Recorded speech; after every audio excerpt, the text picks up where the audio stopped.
In the spring of 1919, a young Japanese naval officer boarded a ship bound for the United States of America. He was 34 years old. He had already lost 2 fingers in battle. He had studied war his entire adult life. He had served the emperor with everything he had, and he had every intention of continuing to do so. His name was Isoroku Yamamoto. And the country he was sailing toward, the country his government would one day order him to attack, was about to change him forever. He didn't know that yet. He didn't know a lot of things yet. He didn't know that 22 years later, he would sit in the darkness of his cabin aboard a flagship and listen to the radio reports from Pearl Harbor, and feel something he would never be able to name. He didn't know that he would spend the rest of his life watching his worst predictions come true, one by one, in exactly the order he had feared. He didn't know that the Americans would eventually kill him, not in battle, not by chance, but deliberately, specifically, because they considered him the most dangerous man in the Pacific. He didn't know any of that. He was 34 years old, sailing toward Boston, and he was about to fall in love with the enemy. Isoroku Yamamoto was not supposed to exist. He was born in 1884 in Nagaoka, a small city in northern Japan, the 6th son of a former low-ranking samurai who had fallen on hard times after the old feudal order collapsed. The family had almost nothing. There were too many children and not enough of anything else. But Isoroku was brilliant. Ferociously, unusually brilliant, and driven in a way that people around him found almost uncomfortable to be near. He passed the entrance exams for the Imperial Naval Academy at 17, against competition from across the entire country. His name, Isoroku, meant 56 in Japanese. It was the age of his father when he was born, an old man's child, a late gift, a name that announced itself like an apology. He would spend his entire life making that name mean something else entirely. He fought in the Russo-Japanese War in 1905, when he was 20 years old. At the Battle of Tsushima, the Japanese fleet destroyed the Russian Navy in one of the most decisive naval engagements in history. Yamamoto stood at his post as shells tore through the ship around him.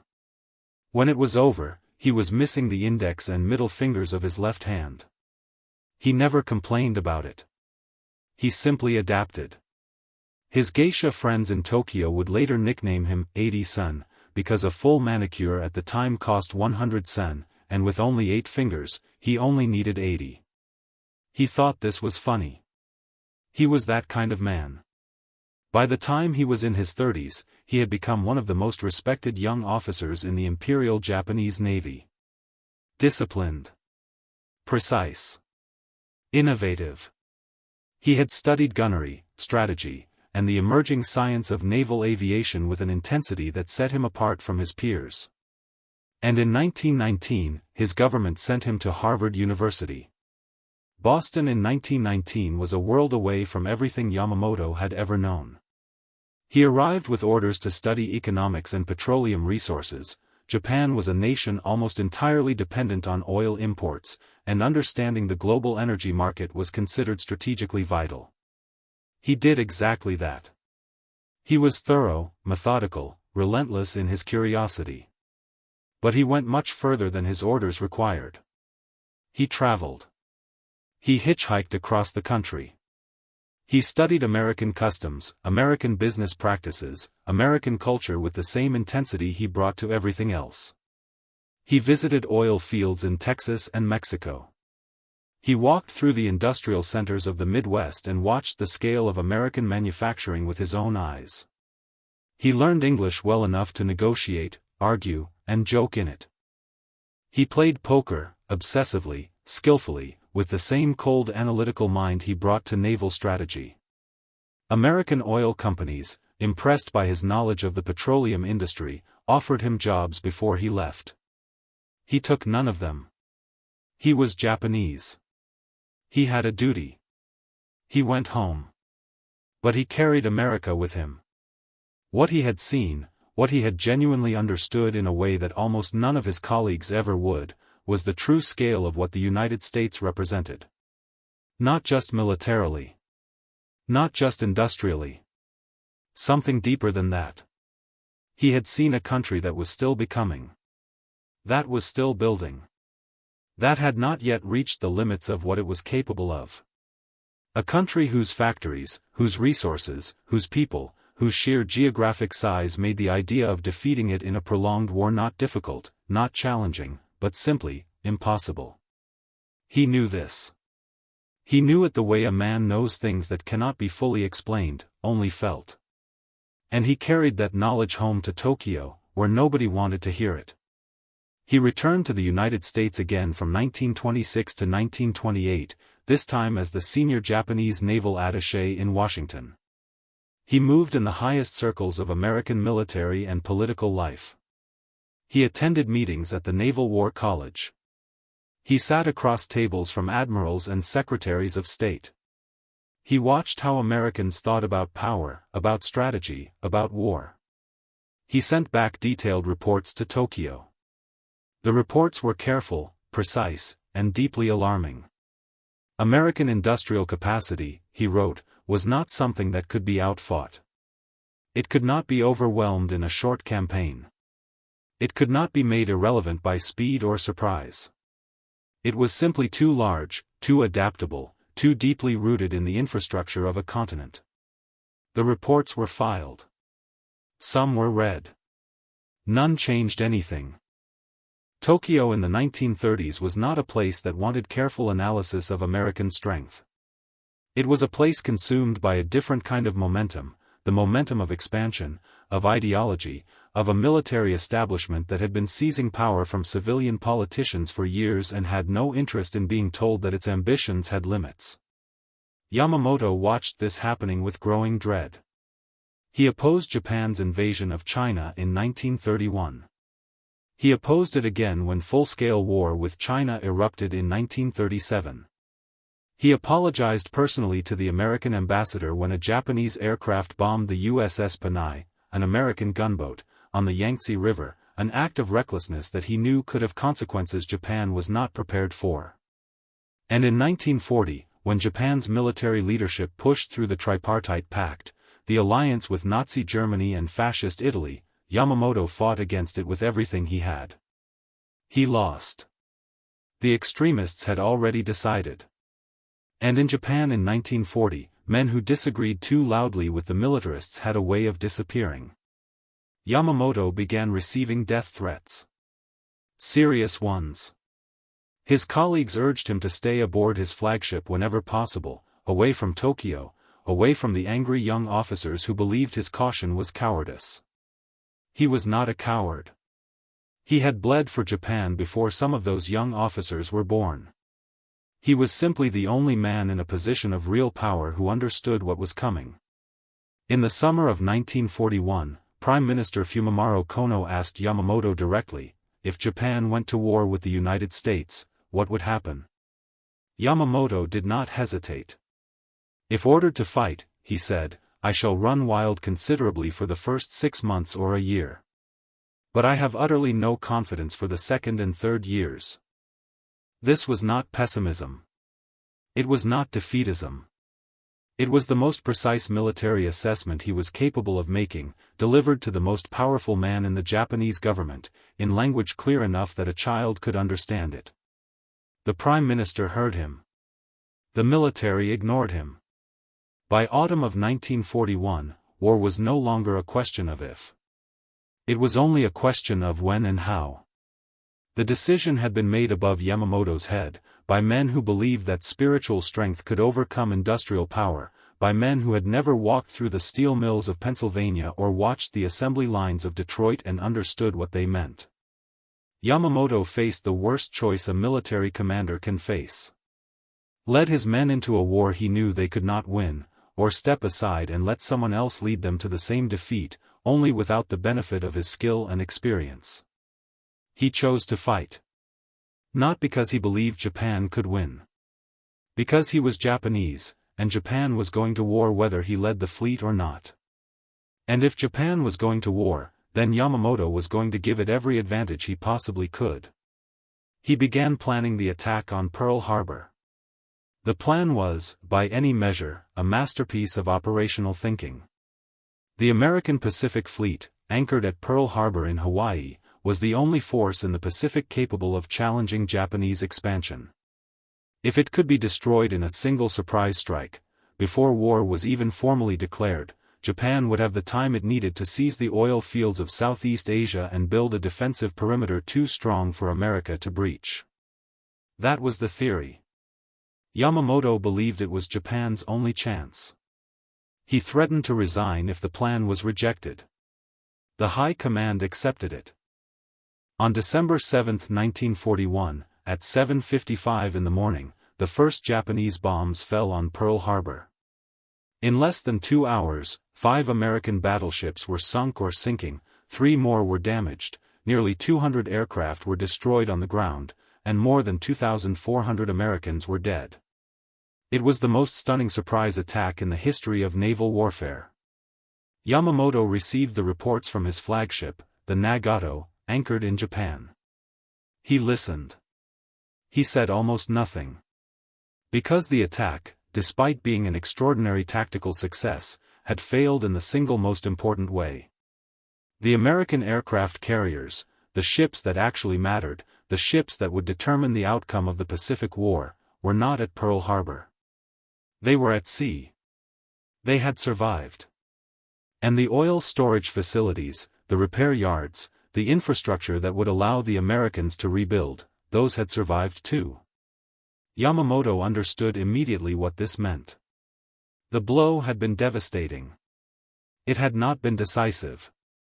And in the kind of war he had always known was coming, decisive was the only thing that mattered. There was something else. Something harder to quantify. Something that Yamamoto had understood from his years in America and his colleagues had never understood at all. The attack on Pearl Harbor had not frightened the Americans. It had not demoralized them. It had not made them reconsider the wisdom of challenging Japan in the Pacific. It had made them furious.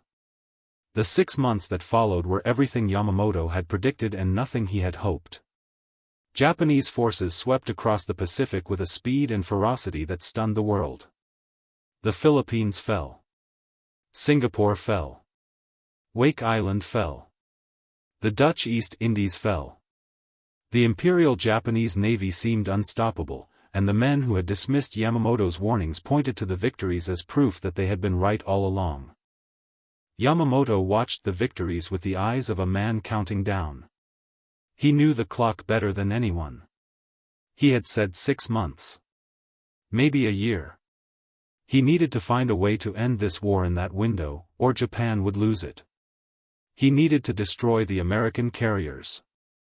The ones that had escaped at Pearl Harbor. He planned Midway. The Battle of Midway was supposed to be the decisive engagement that Pearl Harbor had failed to produce. Yamamoto assembled the largest naval force Japan had ever put to sea, 4 fleet carriers, 7 battleships, dozens of cruisers and destroyers, over 200 aircraft. He had one objective: lure the American carriers into battle, destroy them, and eliminate the United States Navy's ability to project power in the Pacific. What he did not know, what no one in the Japanese High Command knew, was that American cryptanalysts had broken the Japanese naval code. The Americans knew he was coming. They knew his route. They knew his timetable. They knew the composition of his forces. And they positioned their own carriers, outnumbered, outgunned, but waiting in exactly the right place, to meet him.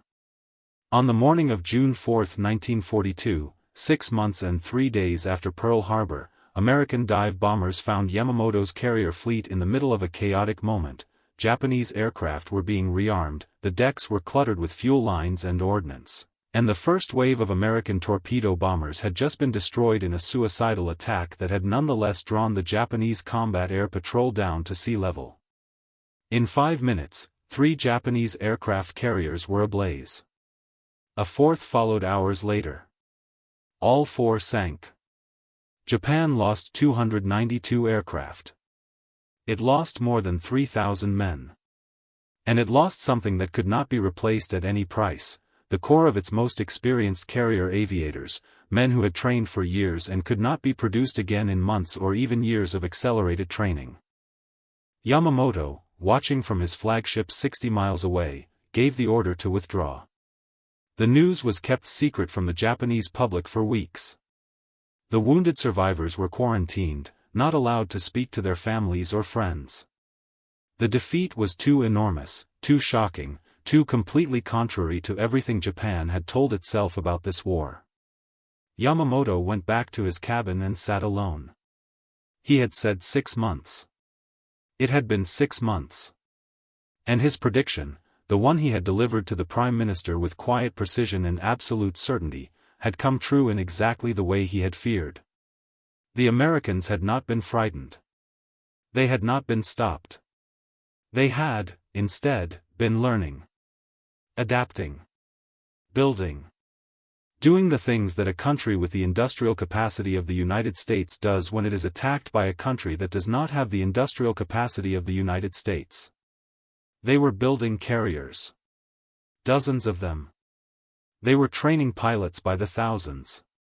They were producing aircraft at rates that Japanese planners had called impossible and that were, in fact, not only possible but already happening. Yamamoto knew what came next. At the dawn of 1943, he confided to a close friend that he did not think he would live to see the end of the war. He was not speaking metaphorically. The months after Midway were a slow, grinding confirmation of everything Yamamoto had always known. Guadalcanal. The brutal, 6-month campaign in the Solomon Islands, where Japanese forces threw wave after wave of their best soldiers and pilots against American Marines who refused to break. The Americans held Henderson Field. They held it against every attack Japan could mount, and with each attack Japan lost more pilots, more aircraft, more ships, more of the irreplaceable human capital that kept its navy functioning. Yamamoto oversaw the campaign with growing desperation. He could see the math. Japan was losing trained aviators faster than it could replace them. America was producing trained aviators faster than Japan could kill them. The gap would only widen. He launched an air offensive in April 1943, Operation IGO, a massive coordinated attack across the Solomons and New Guinea designed to blunt the American advance and buy time. His pilots reported extraordinary results. Ships sunk. Aircraft destroyed. Victories all along the line. The reports were almost entirely false. Japanese pilots, trained to believe in their own superiority, had wildly overclaimed. The actual damage to American forces was minimal. Yamamoto didn't know that.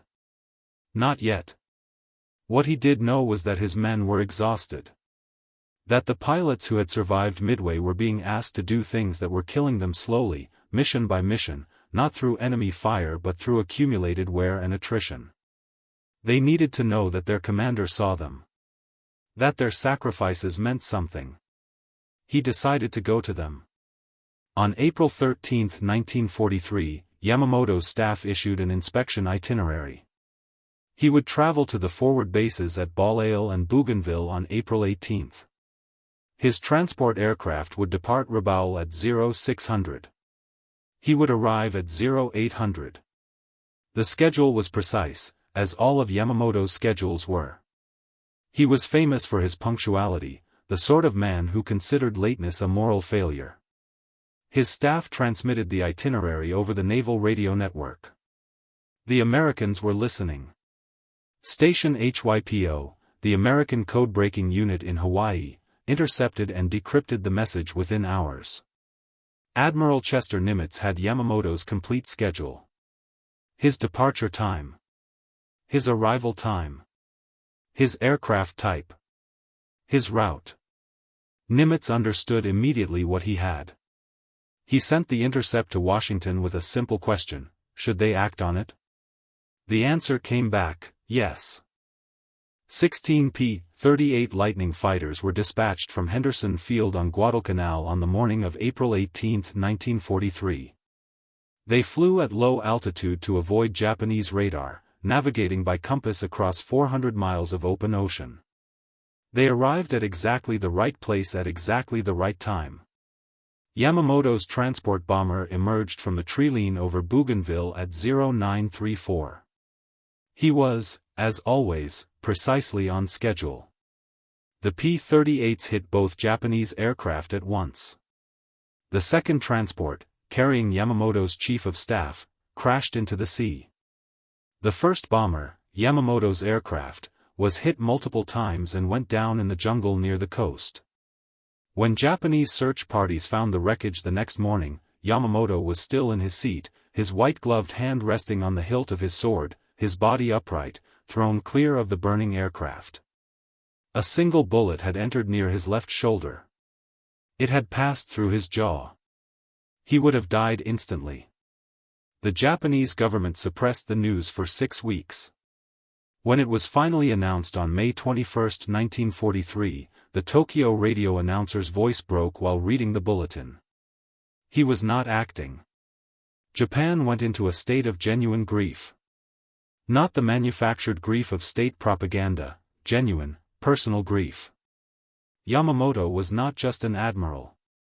He was the man who had humiliated America at Pearl Harbor, whose genius had powered 6 months of unbroken victories, whose face and voice people recognized, whose reputation for personal bravery and loyalty to his men had made him into something close to a national figure. His funeral procession, by his own prior request, passed by the home of his favorite geisha, Chiyoko Kawai. She stood outside as the cortege went by. His ashes were carried home aboard the Musashi, the great battleship he had opposed building, the monument to a kind of warfare he had tried to move Japan beyond. He was given a state funeral. The second naval officer in Japanese history to receive one. Here is what Isoroku Yamamoto knew that no one else in the Japanese high command fully understood. He knew it from walking through the oil fields of Texas. He knew it from watching the industrial centers of the Midwest. He knew it from 2 years at Harvard and 2 more years as naval attaché in Washington, from playing poker with American officers and reading Shakespeare in English and taking photographs with strangers in Central Park. America was not a country that could be frightened into peace. It was a country that responded to attacks by building. By mobilizing. By doing, at industrial scale, the things that industrial countries do when they decide that something matters enough to pay any price for it. Yamamoto had tried to tell his government this. He had written reports, given speeches, issued warnings, argued in meetings, threatened to resign. He had done everything a loyal officer could do to steer his country away from a war it could not win. And then, when the decision was made over his head, he had done something that few men would have done. He had stayed. He had planned Pearl Harbor, the most devastating surprise attack in naval history, because he believed it was Japan's only chance, and because if Japan was going to fight this war, then Yamamoto was going to give it every advantage he could manage.